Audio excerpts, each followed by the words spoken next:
नमस्कार, मैं हूँ आपके साथ कविता राणा। 2027 में अभी दूरी है, पंजाब को जीतने का लक्ष्य है, डेरा सचखंड की ताकत है, संत निरंजन दास जी का आशीर्वाद और पीएम मोदी के पास चैंपियन बनने का बड़ा मौका। जी हाँ, आज के डेट में देश के 20 ऐसे राज्य हैं जहां भाजपा या उसके समर्थन वाली एनडीए सरकारों का कंट्रोल है और अब पंजाब फतह करने की प्लानिंग पर पीएम मोदी खुद है। तभी तो पीएम मोदी के लिए डेरा सचखंड की चौखट से संत निरंजन दास जी का आशीर्वाद वायरल हो रखा है। जालंधर का डेरा सचखंड पीएम मोदी के लिए क्या मायने रखता है, इसका अंदाजा भी इसी से लगाइए कि जिनके कदमों पर पूरी दुनिया है वो संत निरंजन दास महाराज के आगे शीश नवाते हैं। भेंट में मिला एक कप किस प्रकार से पीएम मोदी को 2027 का चैंपियन बना सकता है, ये पूरा मामला क्या है जिसकी चर्चा चारों तरफ है, देखिए धर्म ज्ञान पर। डेरा सचखंड बल्ला और डेरा के प्रमुख संत निरंजन दास महाराज, इस नाम से पूरी दुनिया वाकिफ है क्योंकि सबसे प्रभावशाली डेरों में शामिल डेरा बल्ला दलितों की सबसे बड़ी आवाज है और पंजाब में सरकार बनाने और गिराने की सबसे बड़ी ताकत भी।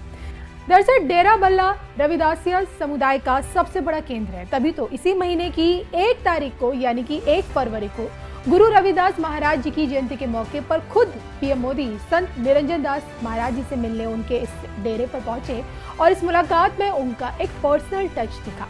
बीते दिनों मोदी सरकार द्वारा संत निरंजन दास महाराज को समाज के प्रति उनकी प्रेरणादायक सेवा के लिए पद्मश्री से सम्मानित किया गया और इसी सम्मान के लिए उन्हें बधाई देने पीएम मोदी जब उनके डेरे पर पहुंचे तब वो सब देखने को मिला जो कल्पना से पूरी तरह परे था। जी हाँ, मंच से अधिकतर घोषणाएं होती हैं, लेकिन संत निरंजन दास की मौजूदगी में पीएम मोदी ने मंच से ना ही कोई राजनीतिक घोषणा की, ना कोई राजनीतिक संकेत दिया।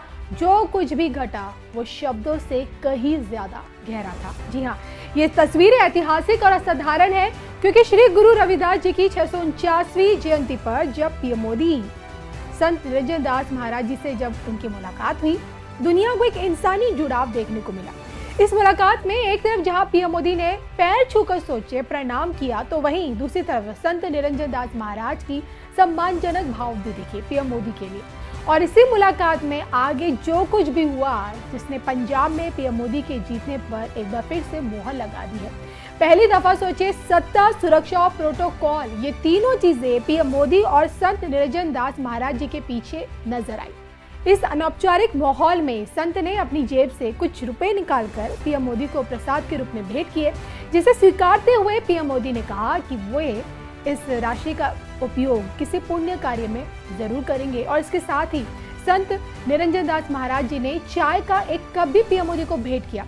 साधारण से दिखने वाला यही चाय का कप पीएम मोदी की जीत की गारंटी है क्योंकि इसी कप पर संत निरंजन दास महाराज जी की तस्वीर अंकित है और उनके आशीर्वाद रूपी पीएम मोदी को दिया गया ये कप। और इसी भेंट का सम्मान करते हुए सोचे उसी वक्त पीएम मोदी ने यह भी कहा कि वो सुबह की चाय इसी कप में अब आगे पिएंगे और तस्वीर के माध्यम से उनके दर्शन हमेशा करते रहेंगे।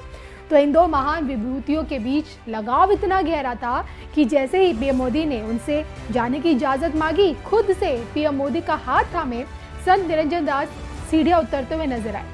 अब देखिए, सवाल ये उठता है कि संत निरंजन दास महाराज द्वारा भेंट किया गया कप क्या सच में पीएम मोदी को 2027 में पंजाब का चैंपियन बनाएगा? इसके लिए आपका ये जानना जरूरी है कि आज के डेट में पंजाब की सियासत में डेरा सचखंड क्या ताकत रखता है, उसकी क्या वैल्यू है। तो पंजाब की गणित ये कहती है कि प्रदेश की जो दलित आबादी है करीब 32% है और ये पूरी की पूरी जो 32% जो आबादी है, दोआबा क्षेत्र में इसकी विधानसभा के 23 सीटें हैं और इसी 23 सीटों पर डेरा का प्रभाव सीटों में कम से कम 19 सीटों पर सीधा पड़ता है।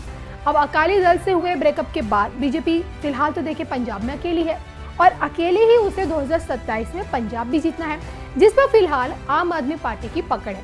अब आम आदमी पार्टी की भगवत मान सरकार हो या फिर कांग्रेस का चरणजीत चन्नी वाला फैक्टर, दोनों ही डेरा का आशीर्वाद पहले से लिए हुए हैं और इसी आशीर्वाद पर सेंधमारी करने का काम अब की बात खुद पीएम मोदी ने करके दिखाया है। जी हाँ, और ऐसे में डेरा के प्रमुख संत निरंजन दास के हाथों भेंट किया गया कप क्या सच में पीएम मोदी को पंजाब में ऐतिहासिक इस बार जीत दिला पाएगा 2027 में?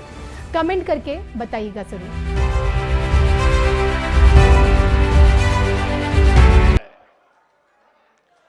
इस पुण्य पर्व पर मुझे आप सबके बीच आने का सौभाग्य मिला है। मैं इस पवित्र मंच से श्री गुरु रविदास जी को प्रणाम करता हूं। मैं आप सभी को और सभी देशवासियों को संत रविदास जयंती और माघ पूर्णिमा की शुभकामनाएं देता हूं। भाइयों बहनों, आप सभी जानते हैं मेरा रिश्ता श्री गुरु रविदास जी की जन्मभूमि काशी से है। काशी के लोगों ने मुझे आशीर्वाद दिए और सांसद के रूप में काशी की सेवा करने का भी सौभाग्य मिला। काशी का सिर गोवर्धनपुर करोड़ों अनुयायियों के लिए तीर्थ भूमि है। काशी के वो घाट जहां संत रविदास जी की शिक्षाएं प्रकट हुई थी, वहां मां गंगा की वो धारा है जिसको साक्षी करके गुरु रविदास जी ने कहा था, मन चंगा तो कठौती में गंगा। हम सभी इनसे बहुत प्रेरणा पाते हैं और मैं जब भी सिर गोवर्धनपुर जाता हूं, बड़ी संख्या में मुझे मेरे पंजाब के भाई बहनों से मिलने का भी सौभाग्य मिलता है। अब इस बार मैं संत रविदास जी की प्रेरणा भूमि पंजाब की वीर भूमि में आया हूं। मैं मानता हूं ये सिर्फ गुरु रविदास जी की ही इच्छा है और मेरा बहुत सौभाग्य है